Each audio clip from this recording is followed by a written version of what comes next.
सिंध हुकूमत पारां social media, electronic media ऐं प्रिंट मीडिया ते हिकु वण सिंध अमर जे नाव तहत मुहिम हलाई पई वञे। हिकु तरफ़ सिंध हुकूमत पारां वणनि जी वाढी खे रोकण लाइ मुहिम हलंदड़ आहे, जॾहिं त ॿिए तरफ़ सिंध हुकूमत जे मातहत इदारनि में पोखियल क़ीमती ऐं क़दीमी वणनि जी वाढी जो सिलसिलो जारी आहे।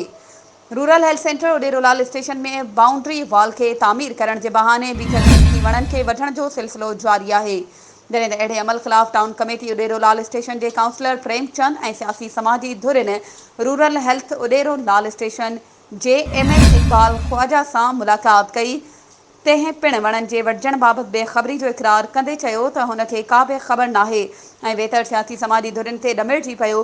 सियासी समाजी धुरिन rural health centre Uderolal station में बग़ैर कंहिं उज़र जे क़ीमती वण वठण ख़िलाफ़ सख़्त कावड़ जो इज़हार कंदे सिंध हुकूमत खां मुतालबो कयो आहे त rural health centre Uderolal station में क़दीमी वणनि खे वढींदड़नि ख़िलाफ़ फौरी तौर ते नोटिस वठी ज़िम्मेवार माण्हुनि ख़िलाफ़ कार्रवाई जी घुर कई आहे।